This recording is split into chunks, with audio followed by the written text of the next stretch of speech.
ahagana saa 12:45 tariki ya 28 z'ukwezi kwa gatatu, abapolisi bageze ku rugo rwa Andrei Belov hagati ya Novorossiysk muri Siberia. Yari yazindutse kare cyane kugira ngo ajye muri siporo, ku buryo abapolisi boherejwe kumusubiza mu rugo iwe kugira ngo bakunde bahasake. Belov bamushinja kwiba amafaranga agera kuri miliyoni 3 z'amarubure akoreshwa mu gihugu cy'Uburusiya. Miliyoni 3 mu marubure ni ibihumbi 32 by'amadolari. Aya akaba ikipe y'umupira w'amaguru ya Novosibirsk yaba ashinjwa kwibigiye ari umuyobozi mukuru wayo. Umwe mu muryango we avuga ko icyo yakoze kwari ukureka abana be bakajya bitoreza ku kibuga cy'iyo kipe batishyuye amafaranga asanzwe kugira ngo bakinireho, ahubwo icyo bishyuraga gusa ngo n'umutoza. Abamushinja bavuga ko ayo mafaranga yashyize mu mufuka we.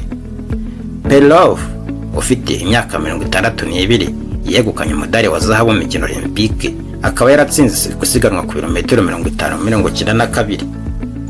Yafunzwe amezi arenga 6 uri ku muryango uvuga ko arimo kotswe igitutu ngo yemere kujya kurwana muri Ukraine. Yabwiwe ko urubanza rwe aregwamo kunyereza umutungo wa leta ruzahagarikwa cyangwa rukavanwaho burundu igihe intambara izaba irangiye. Andrei Belov umukobwa we Arina avuga ko siyanze kubyemera, maze umuryango we urabisakuza cyane mu bitangazamakuru byaho utuye. Kuno koherezwa gufungirwa mu cyumba cy'abahaye ibihano bikomeye, aho bongeye kongera kumubaza nimba yemera kujya kurwana ku rugamba muri Ukraine. Belov ngo yongeye kubyanga ku nshuro ya 2, maze icyo gihe ahanishwa kutongera kubonana cyangwa no gutelefona umuryango we. Ntabwo ari ibanga ko imfungwa zijyanwa kurwana muri Ukraine, ariko ubushakashatsi bw'ikinyamakuru BBC cy'Abongereza bwerekana ko kwibanda cyane ku bafungwa bafungiye ibyaha bikomeye n'ibyaha by'urugomo byahindutse. Amategeko mashya avuga ko ari ubushinjacyaha cyangwa bunganira abandi mu mategeko ubu noneho bagomba kubwira buri muntu wese ushinzwe ibyaha ko afite amahitamo yo kujya ku rugamba aho gushyikirizwa inkiko. Itegeko ryashyizweho mu kwezi kwa gatatu muri 2024 risobanuye ko niba bemeye kujya ku rugamba gukurikiranwa mu nkiko n'abaperereza bizahagarara, imanza zabo zigahagarikwa burundu intambara igihe izaba irangiye. Olga Romanova umukuru w'umuryango utegamiye kuri leta ufasha mu rwego rw'amategeko imfungwa avuga ko ibi byagize ingaruka ku mikorere y'urwego rushinzwe kureba niba amategeko yubahirizwa. Romanova avuga ko igipolisi gishobora guta muri yombi umugabo uri ruhande rw'umuramba amaze kwica, bamara kumushyiramo amapinga akababwira ati nimube muretse ndashaka kwitabira igikorwa kidasanzwe cya gisirikare cy'Uburusiya muri Ukraine, maze bagahita bahagarika ikurikiranwa rye mu rwego rw'amanabyaha. Ati twahawe amajwi yanyerejwe y'uko iperereza warimo asobanurira umugore ufite umugabo warangije gukatirwa gufunga imyaka 3 ashinjwa ubujura. Ibyiza biri bugusinya amasezerano yo kwinjira mu gisirikare kiri kurwana muri Ukraine. Yakomeje amubwira ati ashobora kwatirwa indi myaka 6 kuri iki cyaha kindi. Namuhaye amahirwe yo gusinya amasezerano, ubusabe bwe buramutse bwemewe azajya ku rugamba hanyuma dufunge dosiye ye. Iyo ushinzwe asinya amasezerano mu minsi mike, urubanza rwe mu rwego mpanabyaha ruba ruhagaritswe, ushinzwe akarekurwa maze agahita ajya ku rugamba muri Ukraine. Abanyamategeko 3 bunganira abandi bemeza ko ibi bisigaye byarabaye nk'itegeko mu gihugu cyose mu Burusiya. Bamwe basinya amasezerano yo kujya ku rugamba kubera gutinya kujya muri gereza no kugira dosiye mu rwego mpanabyaha, ariko ntibihira bose nk'uko byagendekeye umusore Yaroslav Lipasivsk w'imyaka iri munsi ya 20. Yaroslav Lipasivsk yasinye ayo masezerano nyuma y'aho abantu bari babyumvikanyeho hagati yabo bamushinje kubangamira ubuzima bwa muntu mu bugome bwinshi kandi yabigambiriye.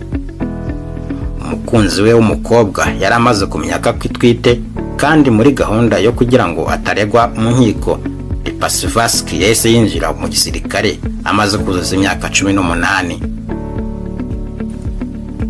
Lipasivsk yagiye kurwana muri Ukraine maze nyuma y'icyumweru kimwe arapfa. Ni umwe mu basirikare bafite imyaka mike bapfiriye mu ntambara muri Ukraine.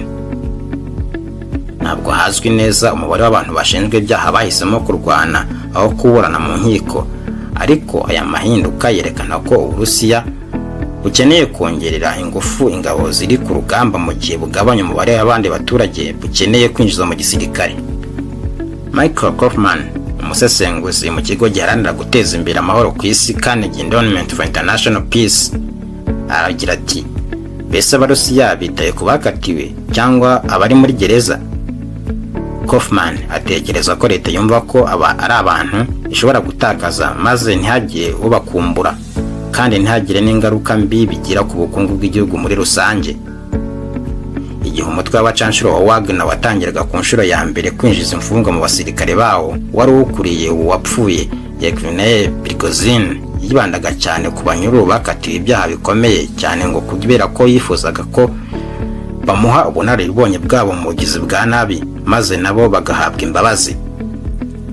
BBC n'urubuga rw'itangazamakuru Mediazona byabonye kandi bisuzuma umwimerere w'inyandiko zibanga zitanga umucyo ku kuntu igikorwa cyo kwinjiza imfungwa mu gisirikare kigenda, uko byagendekeye benshi muri zo no gukenera gukomeza kohereza abasirikare bashya ku rugamba. Mu icukumbura ry'ikinyamakuru BBC n'ikinyamakuru Mediazona ngo bamaze gusesengura utwuma abasirikare bambara ku ijosi turiho umwirondoro wabo tw'abanyururu bapfiriye ku rugamba muri Ukraine n'amafaranga y'impozamarira yahaye imiryango yabo, ngo basanze umutwe wa Wagner warengeje mu barwanyi bawo imfungwa hafi 50,000 maze bigiraho watakazaga imfungwa zigera kuri 200 ku munsi ku rugamba, izindi nyinshi zigakomereka. Utwuma twose twari twambawe n'imfungwa zaguye ku rugamba twari twanditseho inyuguti ya K itangira ijambo ry'Ikirusiya rya Kolonya cyangwa ikigo cya gereza kiri kure cyane y'abaturage. Imibare 3 ikurikira iyo nyuguti isobanuye gereza bavuyemo, naho imibare 3 ya nyuma ikavuga umwanya w'iyo mfungwa ku rutonde. Rero iyo umubare uri hejuru babisobanuye ko muri icyo kigo cya gereza cyavuyemo imfungwa nyinshi. Inyandiko z'umubare w'amafaranga y'impozamarira yahaye iyo miryango y'imfungwa zaguye ku rugamba yerekana ko imfungwa zigera ku 17,000 zishwe zirimo kugerageza gufata umujyi wa Bakhmut mu burasirazuba bwa Ukraine hagati y'ukwezi kwa 7 muri 2022 n'ukwezi kwa 6 muri 2023. Gusiba icyo cyuho umutwe wa Wagner na Minisiteri y'Ingabo y'Uburusiya mu nyuma byavuguriye uko byinjiza abasirikare bashya ku rugamba kugira ngo bongere umubare w'abantu bashobora kwijonjorwamo.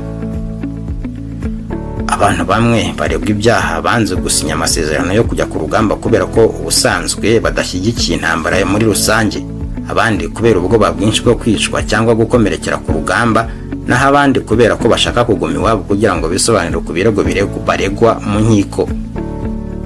Umuryango wa Andrei Perlov uracyafite icyizere ko azerekana ko ari umwere, ariko ubwo umukobwa we Arina aheruka kubona se mu rukiko hagati mu kwezi kwa 7 yari yaratakaje ibiro byinshi.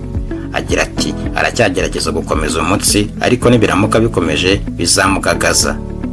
BBC na Mediazona babajije abategetsi b'Uburusiya ku kibazo cya Andrei Perlov kandi niba bahatira imfungwa kujya mu gisirikare, ariko Uburusiya bwahisemo kwinumira ntacyo bwabashubije. Turagushimira wowe wakanze subscribe, turagushimira wowe twabanye kuri iki kiganiro. Niba utarakanda subscribe, kanda subscribe.